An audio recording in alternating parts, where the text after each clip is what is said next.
Hey everyone, Chris here, and welcome to my channel. Today I'm going to talk to you about two of the readathons I plan to take part in the month of February. So the reason I'm grouping these two together is because they are Historathon and Historical Fictionathon. So there's obviously going to be a lot of overlap since they're both readathons set around reading books that are historical fiction.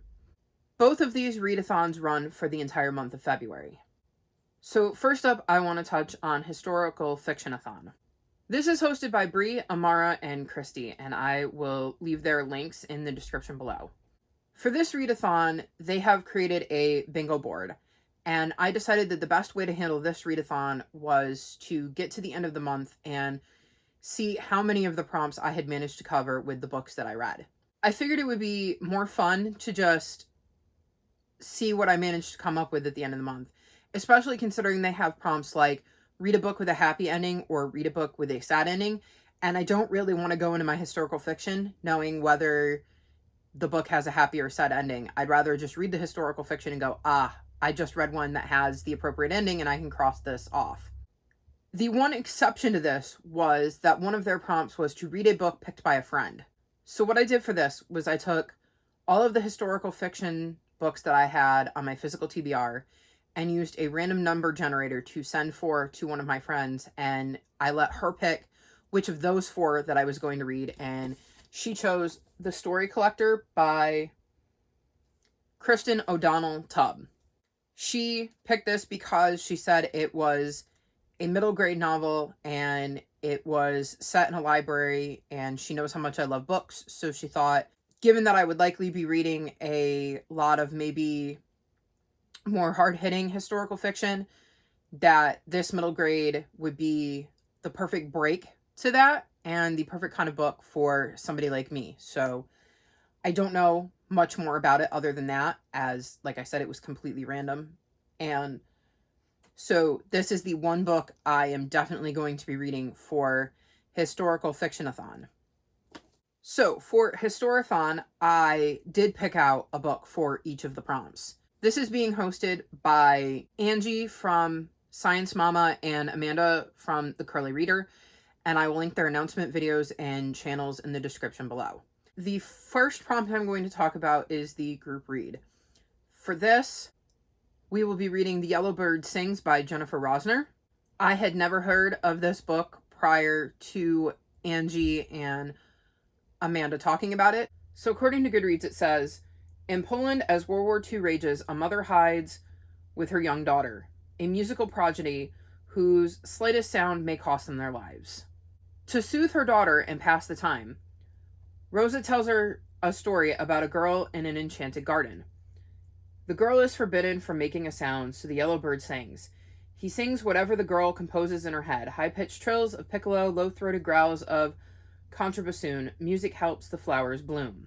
This works to keep them safe, I guess, until one day something compromises where they are, and Rosa has to make a choice as to whether she keeps her daughter by her side or gives her the chance to survive apart.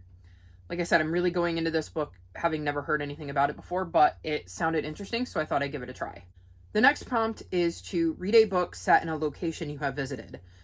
This one was tough for me as I haven't really traveled much, so it was a bit tricky, but I have been to Boston, so I searched for books that took place in Boston, and I came across The Boston Girl by Anita Diamant. This is another book I had never heard of before, but it sounds like it follows a girl named Addie who is now 85 and is telling her life story to her 22-year-old granddaughter. So I'm assuming she's going to be telling the story of her life in Boston in the early 1900s.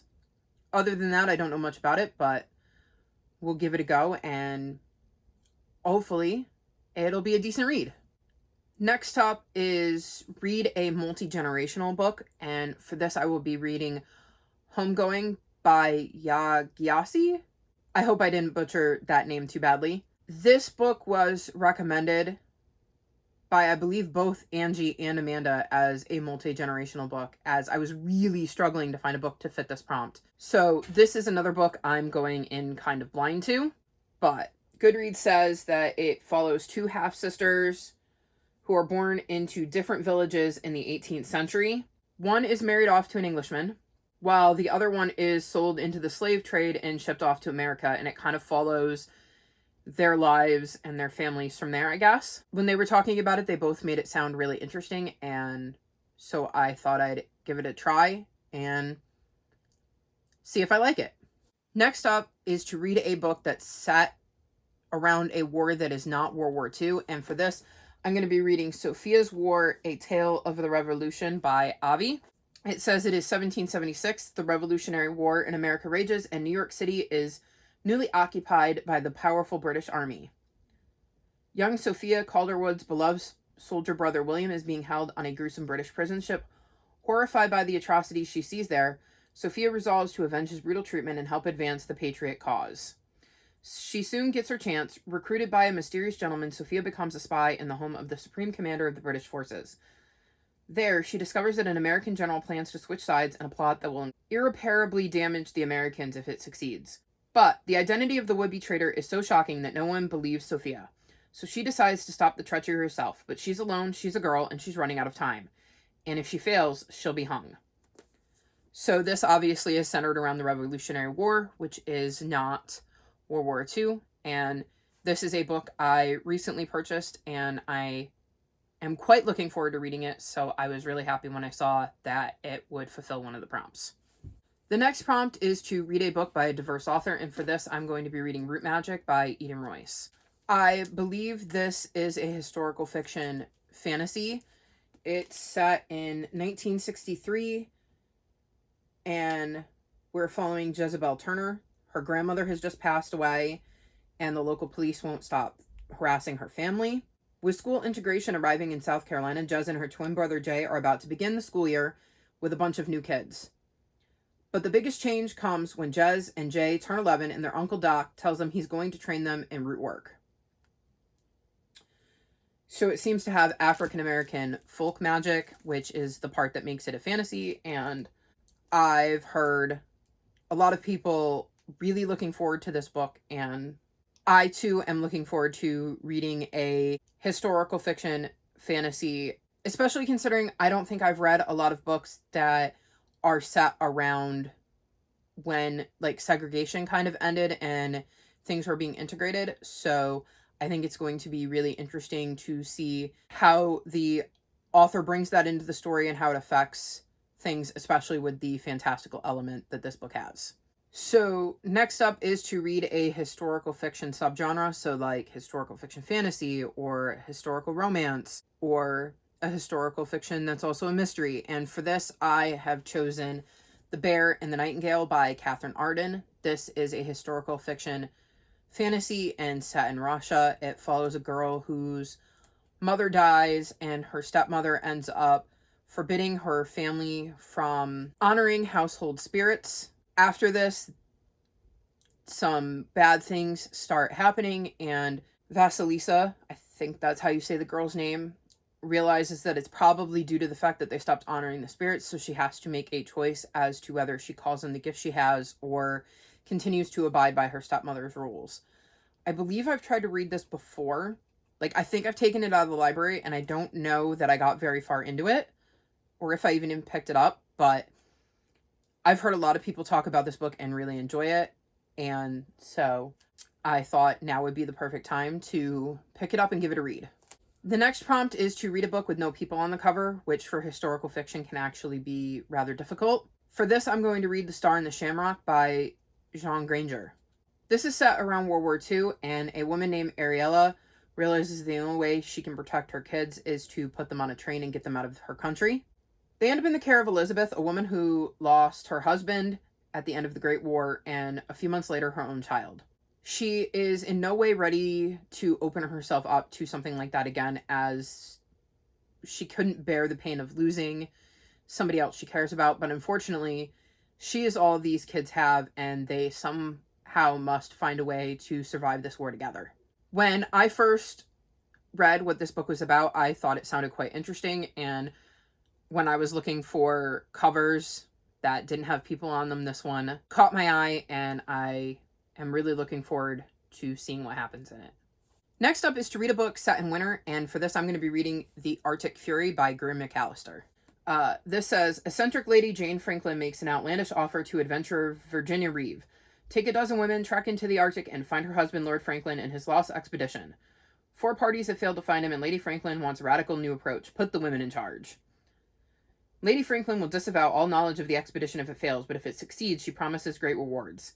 A year later, Virginia stands trial for murder. Survivors of the expedition willing to publicly support her sit in the front row. There are only 5 left. What happened out there on the ice? So it definitely sounds like it's going to take place mostly in the Arctic outside of the trial. So I think this counts as a book set in winter, and I'm really looking forward to finding out what happened out there on the ice. The last prompt is to read a book with a person's name in the title, and for this I'm going to read Catherine's War by Julia Billette and Claire Fauvel. This is a middle grade graphic novel that is also a historical fiction.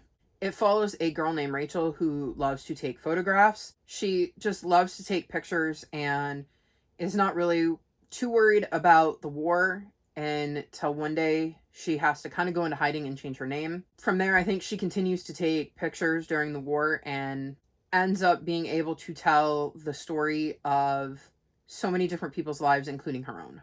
I thought this would be a good time to read a book that will likely go a little bit faster since it is a graphic novel, and those tend to be quicker to go through since historical fictions tend to be chunky and emotionally hard-hitting. So this seemed like the perfect book to add to my TBR. I'm sure some of the books that I have picked out for Historathon will fulfill some of the prompts on the bingo board for Historical Fictionathon, but I'm looking forward to hopefully getting in some more historical fiction that are not books that I'm planning on reading for Historathon, but we'll have to see how the month goes. These are some of the books that I'm reading for Historathon and or Historical Fictionathon. Are any of you taking part in either of these readathons? Let me know in the comment section below. If you've made it this far in the video, leave me dinosaur emojis in the comment section below. Like this video and subscribe to my channel, and I'll talk to you guys next time. Bye!